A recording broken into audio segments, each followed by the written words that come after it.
한 가지 제가 글을 소개하고 시작하려고 합니다. 여러분 생각해 보시고 맞춰 보시기 바랍니다. 제목은 나는 누구인가입니다. 나는 당신의 영원한 동반자이다. 나는 당신에게 가장 큰 힘이 되기도 하고 가장 무거운 짐이 되기도 한다. 나는 당신을 성공으로 밀어줄 수도 있고 당신을 잡아 끌어 실패하게 만들기도 한다. 나는 전적으로 당신의 명령을 받는다.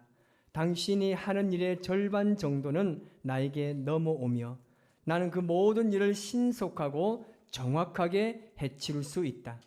나를 통제하기는 쉽다. 하지만 단호해야 한다. 어떤 일을 어떻게 하고 싶다고 정확하게 보여주기만 하면 몇 차례의 시도 끝에 자동적으로 그 일을 처리한다. 나는 모든 위대한 사람들의 충복이며 동시에 모든 실패자의 충복이기도 하다. 나는 위대한 사람을 더욱 위대하게 만든다. 실패자는 더욱 실패하도록 만든다. 기계의 정밀함과 인간의 총명함을 가지고 일하지만 나는 기계가 아니다. 나를 통해 이익을 얻을 수도 있고 파괴될 수도 있다. 당신이 어떻게 되든 나는 상관이 없다. 나를 잡아 길들이고 훈련시키고 단호하게 통제하면 나는 당신의 발밑에 이 세상을 바칠 것이다. 나와 함께 편안히 살아라. 그러면 내가 당신을 파괴할 것이다. 나는 누구일까요? 누구일까요? 대충 오늘 주부만 봐도 알 수 있을 겁니다. 습관입니다. 여러분, 이 습관이라는 것은 어떤 시점에는 의식적으로 결정하지만 얼마 후에는 생각조차 하지 않으면서 거의 매일매일 반복하는 선택이라고 말합니다. 우리가 인생을 살아갈 때에 우리가 생각하면서 사는 것 같지만 실제로는 그렇지 않습니다. 우리는 습관에 의해서 살아갑니다. 나이가 들면 사람이 변하지 않는다는 이유도 나이가 들면 들수록 습관적으로 살아가기 때문입니다. 우리가 매일 반복하는 선택들이 굉장히 신중하게 생각하고 내린 결정이라고 말하지만 실제로는 그렇지 않습니다. 대부분의 선택이 습관에서 나오는 것입니다. 그런데 이 하나하나의 습관이 그 자체로는 큰 의미가 없어 보입니다.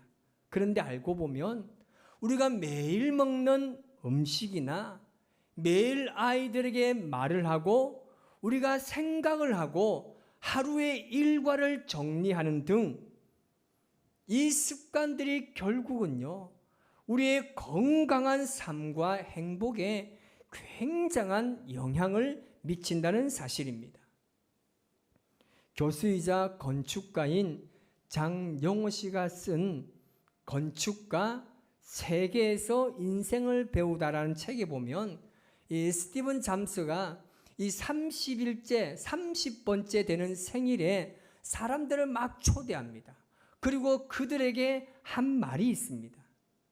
인생의 처음 30년은 자신이 습관을 만든다.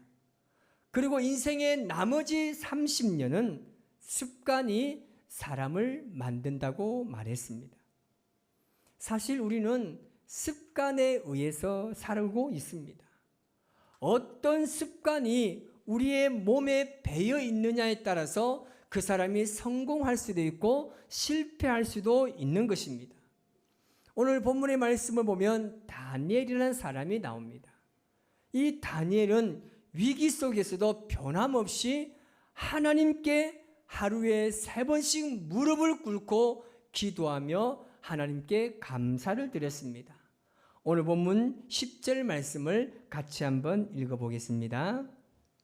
다니엘이 이 조서에 왕의 도장이 찍힌 것을 알고도 자기 집에 돌아가서는 윗방에 올라가 예루살렘으로 향한 창문을 열고 전에 하던 대로 하루 3번씩 무릎을 꿇고 기도하며 그의 하나님께 감사하였더라. 아멘. 다니엘이 지금 이렇게 기도하고 있습니다. 그런데 지금 우리는 이 다니엘의 상황이 어떤지를 우리가 확인해 볼 필요가 있습니다. 사실 지금 다니엘은 기도할 상황이 전혀 아닙니다. 왜냐하면 다니엘을 싫어하는 총리들과 이 고관들이 다리오 왕에게 찾아가서 왕이 거절할 수 없는 제안을 하게 됩니다. 그 내용이 6장 7절 말씀에 나와 있습니다. 7절 말씀을 같이 읽겠습니다.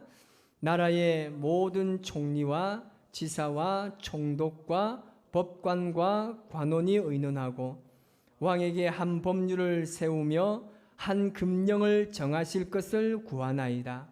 왕이여, 그것은 곧 이제부터 30일 동안에 누구든지 왕외에 어떤 신에게나 사람에게 무엇을 구하면 사자굴에 던져 넣기로 한 것이니이다. 아멘. 이 왕의 대신들이 앞으로 30일 동안 왕 이외에 어떤 신이나 사람을 섬기거나 그와 동일한 행동을 하게 되면 사자굴에 던져 넣자는 금령을 지금 정한 시기입니다. 한마디로 말하면 기도하다가 걸리면 사자밥이 되는 거예요. 죽는다는 겁니다. 이 법령을 솔직하게 다니엘을 죽이기 위해서 세운 거나 마찬가지입니다. 여러분, 이렇게 어려운 상황에 놓이게 될 때 다니엘은요, 기도를 2번 줄여도 됩니다. 그리고 기도를 숨어서 해도 됩니다. 그런데 다니엘은 여전히 예루살렘으로 향해서 창문을 열었습니다. 그리고 하루에 3번씩 무릎을 꿇고 하나님께 감사 기도를 드렸습니다. 다니엘이 이렇게 하나님을 향한 기도의 창문을 열었던 그 힘이 과연 어디서 나왔을까요? 물론 다니엘이 하나님을 믿는 사람이었습니다. 그런데 오늘 본문의 말씀을 보니까 그 힘이 3가지로 요약되어 있습니다. 다니엘이 먼저는 전에 하던 대로입니다. 그리고 하루에 3번씩, 그리고 무릎을 꿇고 기도했다라고 말씀하고 있습니다. 다니엘이 여전히 예루살렘을 향해서 창문을 열었던 그 힘이 바로 이 3가지로 요약하고 있습니다. 여기서 보니까 전에 행하던 대로라고 말합니다. 이 말의 뜻은 무엇입니까? 습관이었다는 겁니다. 제가 며칠 전에 이 장량동 행정복지센터에 갈 일이 있어서 집에서 운전을 하고 나왔습니다. 그런데 한참 운전을 하고 정신을 차려보니까 제가 절도했다가 그런 게 아니라 한참 운전하고 갔는데 어느 순간 제가 리플러스 앞에 있는 거예요. 이 행정복지센터 지나가지고 가면 리플러스가 하나 있어요. 제가 거기 있는 거예요. 왜 그러냐면 제가 일주일에 3번씩 그 뒤에 있는 공원에서 3일 동안 제가 운동을 합니다. 그러니까 저도 모르게 행정복지센터로 들어가야 되는데 그냥 3일 동안 그 다니더니 그대로 그냥 간 거예요. 여러분, 지금 다니엘을 보십시오. 다니엘은 지금 어려운 상황에 놓여 있어요. 기도하다 발견되면 그냥 죽어요. 그런데 다니엘은 거기 개의치 않고 늘 하던 대로 습관에 따라 사는 사람이었습니다. 이 다니엘의 거룩한 기도의 습관은 여러분, 다니엘의 인생을 기적과 승리로 가득 채웠던 겁니다. 아침에 일어나 하나님께 기도하며 말씀을 묵상하는 것이 내 습관이 되면 우리의 신앙은 새 길이 열리는 것입니다. 이 거룩한 습관이 저와 여러분에게도 주어지기를 주님의 이름으로 축복합니다. 생각을 바꾸면 행동이 변합니다. 행동을 바꾸면 습관이 변하게 되고 습관을 바꾸면 인생이 달라집니다. 인생이 달라지면 여러분, 우리가 완전히 운명이 달라지는 것. 그래서 영국의 전 총리인 마가렛 대처는 습관을 조심해라. 운명이 된다라는 말을 남긴 적이 있습니다. 좋은 습관은 대인관계의 질을 굉장히 향상시킵니다. 총리들과 고관들은 다니엘이 포로임에도 불구하고 높은 자리에 앉아 있는 것을 달가워하지 않았습니다. 그래서 뭐 하나 꼬투리만 잡히면 그를 완전히 무너뜨리게 하려고 늘 생각하면서 다니엘을 못살게 굴었습니다. 그러나 이 왕인 다리오는 그렇지 않았습니다. 다니엘을 향한 그 사랑이 처음부터 끝까지 변함없었습니다. 오늘 본문 14절 말씀을 우리 같이 한번 읽어보겠습니다. 왕이 이 말을 듣고 그로 말미암아 심히 근심하여 다니엘을 구원하려고 마음을 쓰며 그를 건져내려고 힘을 다하다가 해가 질 때에 이르렀더라. 아멘. 심리학자인 시드니 주르드에 따르면 행복의 85% 이상은 대인관계의 질에 의해서 결정된다고 했습니다. 사람들은 사람들과 얼마나 잘 어울리느냐, 또는 타인 나를 얼마나 좋아하고 사랑하고 존경하느냐가 다른 어떤 요인들보다도 삶의 질에 많은 영향을 미친다고 말했습니다. 그래서 그는 대인관계의 질을 높이기 위해서 5가지를 이 습관에 대해서 말하고 있는데, 그 첫 번째 습관이 뭐냐면, 다 같이 시작. 인정하는 습관입니다. 모든 사람은 잠재의식 속에 다른 사람이 자신을 무조건적으로 받아들여주기를 원하는 욕구를 가지고 있습니다. 이 인정은 이 욕구를 채워줄 뿐만이 아니라 그 사람의 자부심도 높여줍니다. 그래서 남을 인정하는 가장 간단한 방법은 다른 사람을 볼 때 단지 미소를 지어주는 것으로 충분하다는 겁니다. 우리 옆에 분을 바라보면서 아무 말하지 말고, 이 마스크 쓰기 때문에 미소가 안 보이지만 눈으로 한번 미소를 한번 표현해 볼까요? 시작. 이것이 뭐라고요? 그냥 인정하는 거예요. 그리고 두 번째는요, 시작. 감사하는 거예요. 가장 강력한 사고방식 중에 하나가 여러분 감사하는 마음입니다. 그래서 감사를 많이 하면 할수록 더 많은 감사의 결과가 일어납니다. 그래서 여러분 매일 아침에 감사로 시작하세요. 어떤 경우에라도 감사하는 마음을 가져야 합니다. 그래서 이 감사하는 마음을 가장 잘 전달하는 한마디가 있습니다. 그게 뭐냐면 뭘까요? 감사합니다 라는 말입니다. 자, 옆에 분에게 감사합니다. 시작. 자, 그리고 세 번째는요, 시작. 칭찬하는 습관입니다. 에이브럼 링컨도 모든 사람은 칭찬을 좋아한다라고 이야기합니다. 그리고 켄 블랜차라는 사람이 있는데, 이 사람이 어떤 말을 했냐면 1분 동안 칭찬하면서 주변을 막 돌아다니라는 거예요. 그러면서 그 사람들을 칭찬을 권면하라고 이야기했습니다. 그래서 우리는 사람의 특성을 가지고 칭찬할 필요가 있습니다. 여러분, 얼굴이 검은 사람에게 오늘 얼굴이 막 시커머니 축축하니 왜 그렇습니까? 라고 이야기하면 기분이 좋을까요? 안 좋을까요? 안 좋아요. 엄청 안 좋아요. 제가 그런 말을 굉장히 많이 들었습니다. 목사님, 오늘 얼굴이 왜 그리 시커매요? 본래 이래요. 내 특성이 이래요.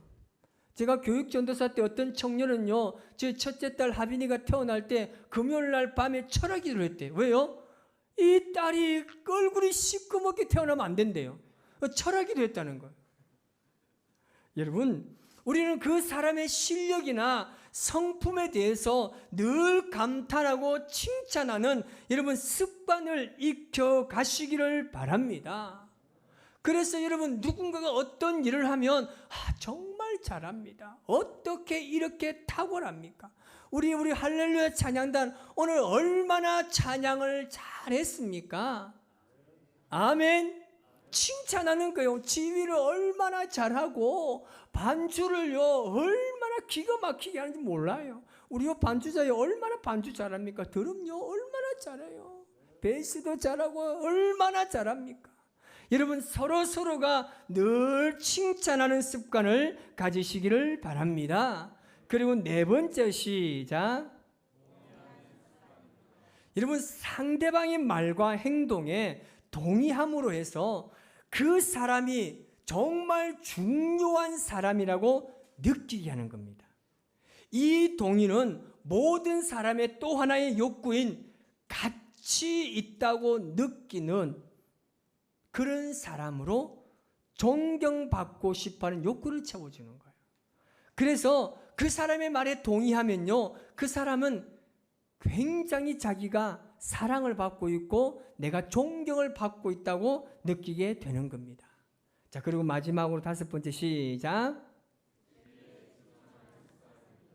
여러분, 다른 사람이 이야기할 때 집중하는 겁니다. 사실 대부분의 사람들은 듣는데 익숙하지 않습니다. 그래서 남들이 이야기할 때 항상 사람들은 보면 몇 가지 일에 동시에 마음을 가지고 쓰게 됩니다. 그 결과 남의 이야기를 명확하게 듣지 않아요. 오해하며 종종 의논한 내용을 기억하지 못하는 경우가 있습니다. 그래서 집중해서 듣는 것은 굉장히 중요합니다. 집중해서 듣는 것만으로 말하는 사람에게 감동을 주는 거예요. 그래서 듣는 것은 신뢰를 쌓는 최고의 방법입니다. 제가 설교할 때 보면 이 집중하는 사람들이 누군지를 제가 다 압니다. 제가 말은 하지 않지만 그 사람에게 제가 너무 고마워하고 있어요. 너무 감사하고 있습니다. 우리 모두가 이 5가지의 습관을요, 우리가 잘 적어가면서 하나씩 실행하면요, 공동체는요, 엄청난 은혜와 사랑의 감동이 나타날 줄 믿습니다. 또 하나 제가 결론적으로 말씀을 드리면 우리는 전도의 습관을 길러야 합니다. 안타까운 것은 오늘 한국 교회 교인들이 전도하는 모든 습관들을 잃어버렸다는 거예요. 한 논문의 연구조사를 보면 그리스도인들 가운데 전도하고자 하는 마음을 가지고 사는 사람들이 20%가 안 된다는 겁니다. 그리고 전도를 습관적으로 실천하고 꾸준히 전도하는 이 열매를 맺는 사람들이 불과 2%밖에 되지 않는다는 거예요. 심각한 수준입니다. 갈수록 전도의 열매가 줄어가고 있습니다. 물론 전도의 환경이 과거와는 다르게 굉장히 열악해진 것은 사실입니다. 반기독교적인 정서가 굉장히 심해져 있고 전도에 대한 부담감이 커진 것이 사실입니다. 그러나 그와 못지않게 오늘날 그리스도인들이 전도하는 것처럼 살지 않는다는 겁니다. 우리는 전도의 부담감을 떨쳐버려야 합니다. 전도의 부담감이 전도의 습관을 지속되지 못하게 만들기 때문입니다. 오늘 우리는 다니엘의 이 기도의 습관을 통해서 결단할 수 있어야 합니다. 다니엘을 통해서 우리가 오늘 얻을 수 있는 교훈이 무엇입니까? 예수님 믿는 척하지 말자는 겁니다. 이것이 교회를 무너지게 하고 하나님의 이름을 욕되게 하는 겁니다. 그는 죽음을 각오하고 늘 하나님을 향하여서 예수님 믿는 사람으로 살았다는 겁니다. 기도하는 척 하지 말고 예배하는 척 하지 말고 전도하는 척 하지 말고 스스로 거룩한 척 하지 말자는 겁니다. 이것이 얼마나 두려운지 모릅니다. 다니엘처럼 죽음이라는 두려움이 우리 앞에 진을 친다 할지라도 예수님을 믿는 것처럼 살아야 하는 것입니다. 그래서 우리는 날마다 좋은 습관을 길러야 합니다. 우리가 이제 내 안에 있는 잘못된 습관을 다 적어가면서 이 습관을 버리고 무엇이 하나님 앞에 좋은 습관을 길러야 하는지 우리가 생각하면서 실천해야 하는 것입니다. 여러분, 그런 자들은요, 환경에 지배당하지 않습니다. 오히려 환경을 극복하고 환경을 지배할 줄 믿습니다. 이렇게 살면요, 삶의 질이 달라집니다. 우리 예수님 믿는 사람들, 이 땅에 살아가면서 어떻게 해야 예수님을 잘 믿는 것입니까? 교회 안에 있는 것처럼 세상에 나아가서 사는 거예요. 다른 거 없습니다. 제가 아무리 살펴보고 아무리 말씀을 모아도 우리가 이 땅에 예수님 믿는 사람으로 사는 것이 가장 예수님을 잘 믿는 것입니다. 우리 모두가 그 예수님을 신실하게 믿는다라면 믿는 것처럼 살아서 하나님 앞에 영광 돌리시기를 바랍니다. 이제 우리 더욱더 기도하는 습관을 기르시기 바랍니다. 예배하는 습관을 기르시기 바랍니다. 날마다 전도하는 습관을 기르시기 바랍니다. 그래서 우리 모두가 하나님 앞에 칭찬받는 믿음의 자녀다운 삶을 살아가시기를 주님의 이름으로 축복합니다.